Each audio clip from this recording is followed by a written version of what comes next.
Welcome to EMERJ TV with Reggie Smith. This podcast is about all things production for the people in front of the camera or behind the camera. Let's join Reggie right now for the discussion. Hey everybody, welcome back to another episode of EMERJ TV. I'm talking to a good friend of mine. Wow, we go way back. He was the voice, he was the voice and on camera of when we were Wayne Cable TV, and then we did some CBA stuff, and we did something about Bob Lewandowski, anchorman extraordinaire. You did. What was cool was I saw you. You know, you did there was something that was with Channel 50 or something like that. We were all kind of filled in. I filled in a little bit there. And thanks for coming. Welcome to the podcast. Always a pleasure to see you. I'm glad to be here. Thanks. Get right to it. Where I usually start with is what made you decide. Now, I'm coming from the production side, right behind the camera. You're in front of the camera. Mm-hmm. So who was your influence, or what made you decide you wanted to be sports commentator, anchor, whatever, you know? It's good. It's a good question. When I was in college, when I started college, I didn't quite know exactly what I was going to do or wanted to do. When I was in high school, I thought maybe I'll be a teacher. I changed that. And then I did public address announcing even when I was younger, like for Little League football games and stuff like that. And so anyway, in college, I'm doing public address announcing at the Allen Park Civic Arena, hockey games. I'm scorekeeping, running the clock, but I'm doing the public address announcing. And I did that for several years, usually over the winters while I was going to school. And one day a gentleman came up to me and he complimented me on my voice. He said, "You got a pretty nice voice, and you ever think about going into broadcasting?" And at that point, I hadn't really thought about it yet. And that kind of got it going. Yeah. So now by the time Dave and I got there in late 82, you had a well-oiled machine going. I mean, doing sports. And so how did you end up there? When I got out of college, you're bouncing around, you're in your early 20s. I played baseball at Wayne State. That was exciting. But I got word that the cable was being built in our area where I lived. I lived in Allen Park at the time. And I just reached out to him to inquire about what possibilities there might be for sportscasting and everything and that type of thing, or anything along those lines. And they said, "Well, we're going to have that a little ways down the road, but would you be interested in selling TV subscriptions for the cable for a while?" And I said, "Yeah, sure." So I did that for a while. We go talk to people in their houses and try to sell them the package of TV. At the time, it was very exciting. People were thrilled to have cable. It was just being built in that area. And then eventually TV3 came online, and that's how it started. And I just started in there, and we began doing the junior varsity football, like as a practice, Right. And then we eventually started, and we moved up, and we just kept increasing. And then the group of people that all arrived with us, and you became part of that group, of course. We wanted it to look and be as professional as possible, and we had the equipment that allowed us to do that. And so we took it very seriously and tried to make it look as professional as possible. Yeah. And Jim was telling me, actually Jim and Ken, you guys, well, at least the three of you guys, y'all get together and like critique Tiger baseball and that kind of thing. And to have a vision of what you want your sports broadcast to be, and actually what it actually is two different things. For sure. So I guess, what was it like? Okay, like did it start out with like a 3-camera shoot or 2 cameras or 1 camera? How did it get there? I think our earliest shoots, we had at least 3 cameras. and then 4 became pretty standard, and then eventually, when the budgets would allow, we buy another camera, and we get a replay machine. And even when I was there, we still never had a slow motion machine, but I wish we did for a lot of reasons, but because it would have demonstrated how good our camera operators were when those replays were used, because they were right on it, and you can't see it as easily in regular speed. Right, yeah. So, but yeah, equipment would get added, and we would just keep expanding, and where can we put microphones, and how can we make it look and sound as much like the big time productions as we could. Yeah. Well, one thing I talked to, let me see, who was I talking? Well, Ken or maybe both of them, Ken and Jim. The crew that we had, that we eventually settled into, and we had interns come in and out, and freelance come in and out. But the core crew, we figured we were as good as the network. Only difference was we were shooting with industrial cameras or whatever. They were shooting broadcast. Yeah. But as far as what we did, even the pride that went into setting up for the games and things like miking the basketball, miking the backboard and stuff like that. We took that as serious as if it was in NBC. We paid very close attention to the big time broadcasts, and both audio and visual, of course. And so, where's that sound coming from? Oh, and they've got microphones under the rims or on the backboards. Oh, that rattling of the boards in a hockey game. Yeah, because there's microphones spaced out along there. You can hear that check and feel it almost. And the squeaks of the shoes on the floor help bring the game alive, and hearing the ball bounce. All of that was very important, and we tried to emulate that. When you mentioned squeaks, now, initially I was audio for sport. I remember. And what I thought was, I said, if I roll all the low end off the mics on the backboards, I said, not only am I going to hear the swish of the bat, but I'm going to hear the squeaks, and just little tricks. And I'm going to tell you something.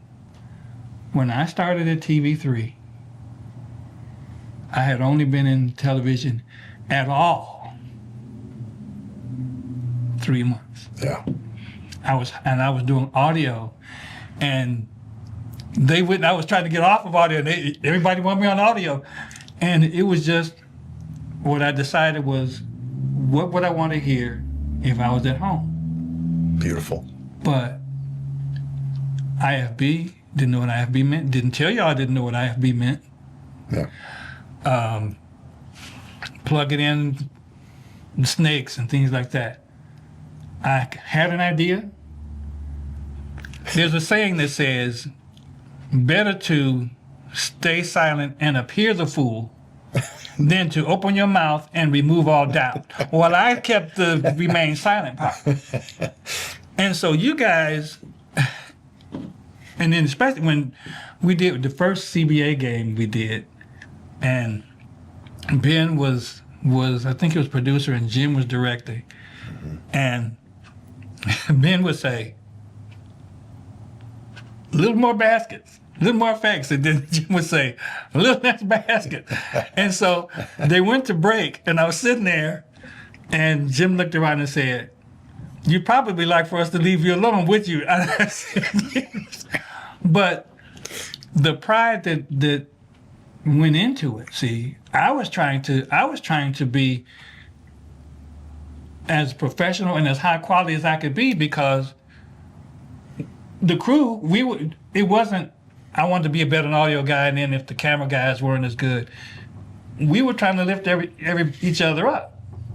Yeah, it's always been amazing, the group of people that came together, and we all sort of kind of just adopted that attitude. Let's make it better. Let's make it more professional. Let's what else can we do? And everybody had that kind of in the back of their mind, and so we all pulled together, and it was impressive what we were able to accomplish, considering it really is small budget television. But we did the most we could with it, and people noticed. People notice. Well, what was cool about you was I have seen either in person or heard about it, or sometimes they kind of satirize it on TV. I'm the good-looking announcer guy. So everybody else, you all are nothing. It's all about me. But you were as much of the crew as the cable puller was, or whatever. When we got done, what was cool, and see, this is what we used to do. We would get done. Now, we would have a long day, get there at 3, 4 o'clock, do a game. It might go in overtime, tear down the truck, pack up the truck, and then we all go, let's go have some pizza. Let's all go out hang out. Yeah. And you were one of the crew. Yeah. Even Even though you were on-camera talent, you were one of the production crew, because that was just, you know, that was your relationship with. And granted, you and Ken were roommates. It didn't come across like, okay, we're the inner sanctum and the rest of y'all, you know. we were one team, and everybody did so much. And you guys, it was always amazing to me, the amount of work.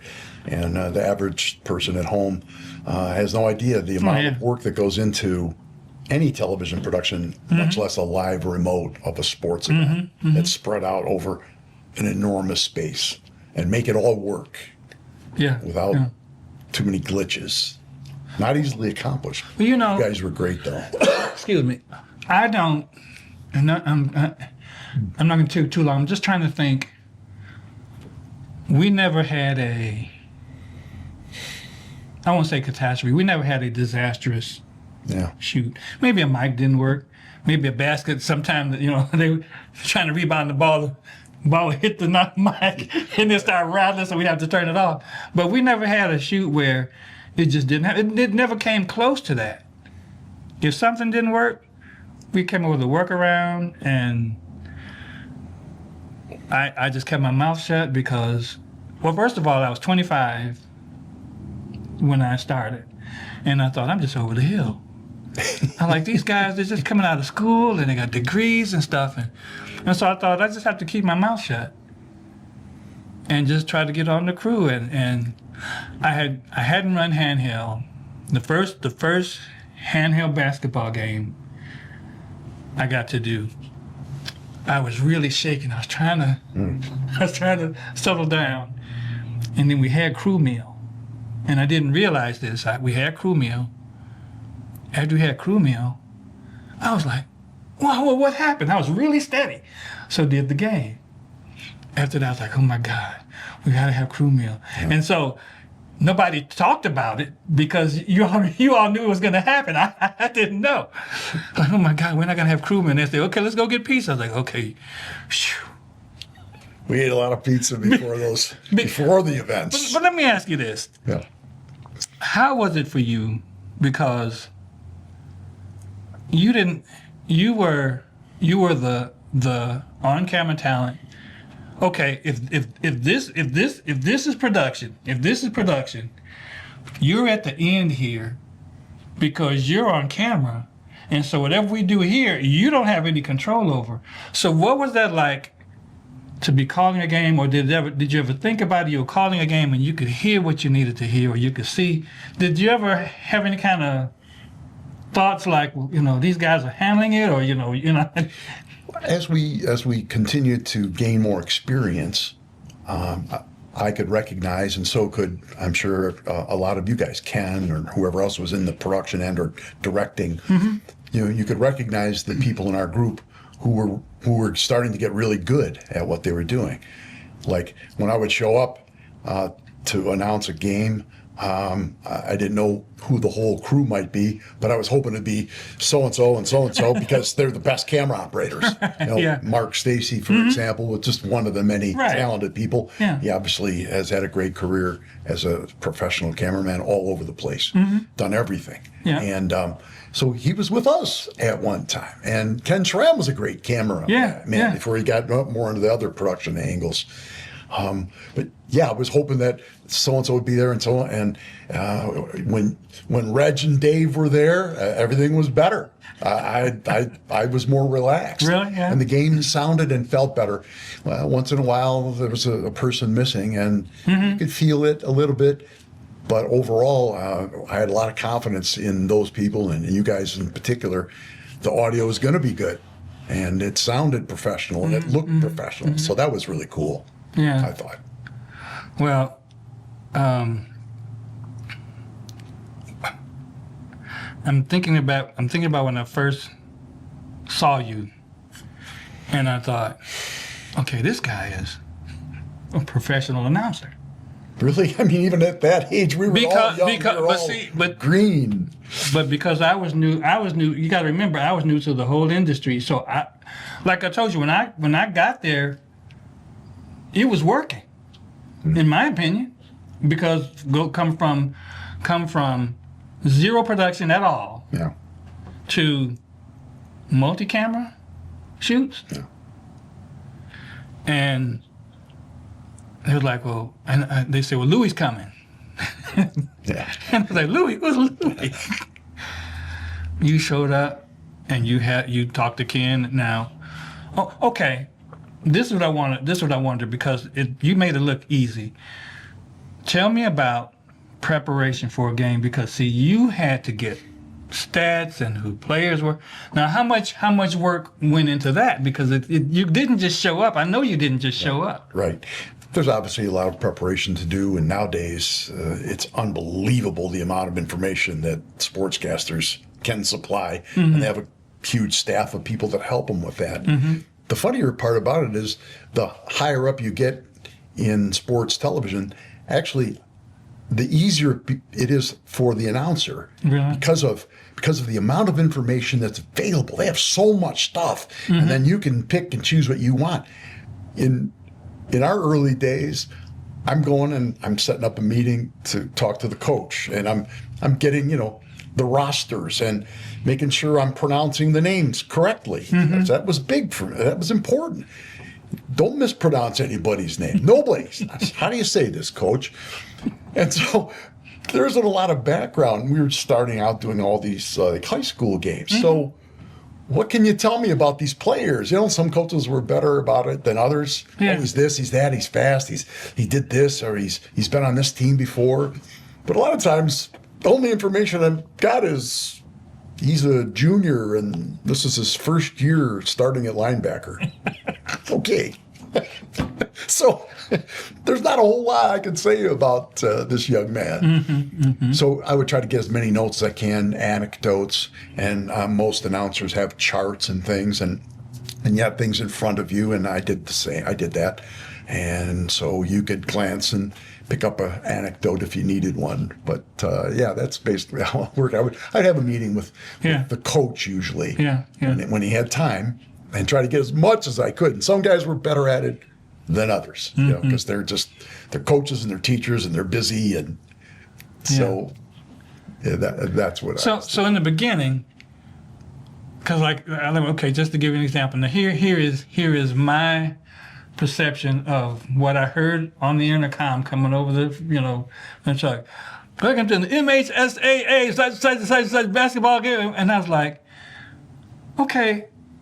How does he know all this? Where's all this stuff coming from? And so I guess is this an organization that approached you guys, or was it part of the high school basketball? From the Board of Education. What? Well, we had to clear it through the state associations and so forth, because. When people hear about television showing up, there's money involved, right? And there's commercials. Well, we didn't have commercials. We weren't making any money. It was a hole we poured money into, right? That's what we joked about all those years. Yeah. We loved doing what we were doing. It was great to be out in the community, and people enjoyed it. But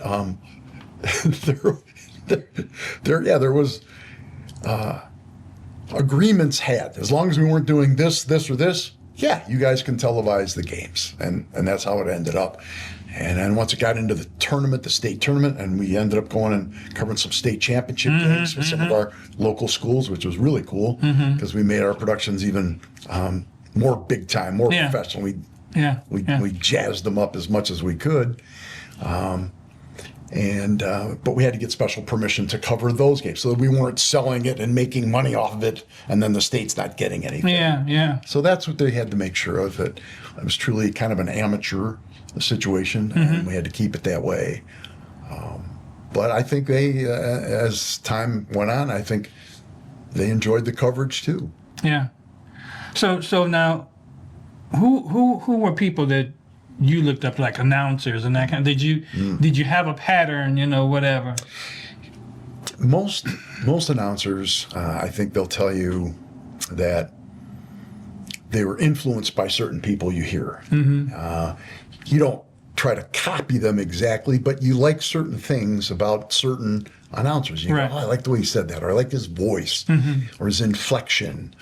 And so, I played all the sports, and I was the next best thing to playing a sport for a living is announcing it, right? So I did have my favorites, guys like Kurt Gowdy back then, and Dick Enberg. And there were many others if I think about it here. But I would watch these guys and I really loved them. And I would imitate them sometimes. Even in high school, I started doing little impersonations of these announcers. That Keith Jackson, another great old name. There were guys that influenced me. Now, I guess we all have had our less shining moments. But has there been a time, I'm not asking you for something like a failure, but just like things that didn't kind of work out exactly the way you planned? I have a great story. I think somebody may have even seen it on one of those blooper reels that shows up someplace. A blooper reel compiled of people in the industry from all over the country. Right. There it is. There's a clip. I'm sure I ended up on one of those. I was a weekend sports anchor in Peoria, Illinois. I'm doing at the 6 and the 10 o'clock news we were doing. And we didn't have as much production help as some of the other affiliates in town. Long story short, we're doing more. I'm doing more stuff on my own. And you remember that we're editing our own highlights. We're writing our own scripts. I'm stacking up the tapes that are going to be used for my highlights in my 8-minute sportscast on a Saturday night. And it's getting right down to the wire. They're announcing, Bob, we need you in the studio. It's in a commercial break. I've got to hand them a stack of tapes so they can be in the right order for my written sportscast. And at times there wasn't even time enough to type it out because there would be those carbon copies that would go. One would go to the director, one would go to the technical director, one would go to this person. And there were times where I would just scratch out a note to tell me what the highlight was. So hit a home run in the bottom of the 8th, the 3-run homer. That gave them the lead, and they hung on to win. But so anyway, I'm racing onto the set. Bob, we need you in the studio. All right, come back from the commercial, and we're going to sports. And I'm starting my show, and the tapes are like out of order. I can't read my notes. And I'm stumbling and staggering, and I could feel my face almost like on fire. Really? And when it was over, it was horrible. I was horrible, like worst nightmare situation. And I'll always remember it for how bad it was and embarrassing. And I was so upset that when that segment ended and we went to a commercial break. This is near the end of the show because sports is always the last thing. And so it's near the end of the show. I was so upset. I left the studio and I got in my car and drove home. So I wasn't even on the set to say good night to the audience. That last little, thanks for joining us. Hey, good night, everybody. Hey, we'll see you tomorrow. The weather person, the news anchors, and the sports guy. Hey, nice to see you. No, I was so upset. I was gone. And on Monday morning, my news director wondered why I was, and so we had a little talk about that. Yeah, That was awful. You know, but see, I understand how you felt, because we always want to do. First of all, we always bring our best, Try to. and your best. Usually, you want your best to be 100%. Sometimes your best is 70%. Yeah. You don't want it to go below 50%. And because and I want people to realize that you weren't upset necessarily because only you look bad, is you let the production down. Yeah, look and horrible. that's the thing about a real production crew, whether it's feature films or talk show or sports or whatever. When you have a real crew or a real crew person, whether it's on camera or behind the camera, if you don't just, it's not like I messed up. Like okay, I'm gonna give you one. I shot ice skating with Terry Holly, and I had never done it before. I never should have been on that camera. And it was, well, I can follow him. I can follow the person. Yeah. It's zoom in, zoom out, keep them head to toe, focus, start zooming in, focus because they're coming towards you, focus because they're going away from you. Oh my God. Yeah. And when it's live, you only get one shot, and so with my situation, I started falling downhill, and it was over from there. Yeah. I was, like I said, I couldn't even stand to be in the studio any longer. I just got out, went right out to my car and drove home. And see, the thing about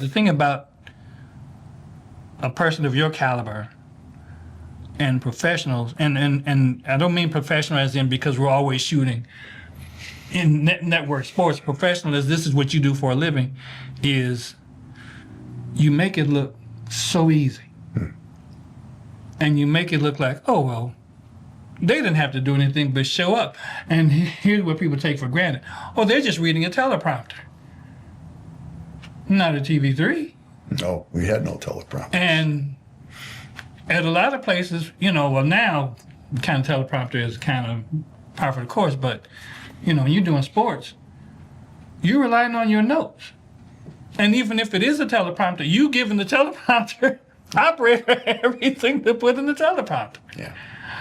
But when you're live like that at an event, it's all ad lib. If there may be a teleprompter once you got up to a certain level, there may be a teleprompter for the open or the halftime or the post game, but otherwise, it's just you're ad libbing and going off of notes and someone talking in your ear, maybe saying this is happening, we're going to that next, and it's a little chaotic, and it does it can be daunting at times, make you nervous. Yeah. Well, Bob, I'm going to end this episode, but I purposely left out our forays into professional sports. But first of all, I'd like to say I appreciate you coming. My pleasure. Good to see you. And what I'd like to say for those of you watching, if you're interested in coming in and have a conversation, you can reach out to me at EMERJ TV on Facebook. That's EMERJ TV on Facebook. That'll bring you to my page. If you have somebody that would like to watch it and they don't have Facebook, you can go to type in EMERJ.TV on any browser. It'll bring you to my page. If you want to reach out to me at emerj.tv@gmail.com. EMERJ.tv@gmail.com. Look forward to hearing from you. Thanks for watching. Thank you for watching EMERJ TV with Reggie Smith. Join us next time for more discussions on all things production. And don't forget to like, subscribe, and share.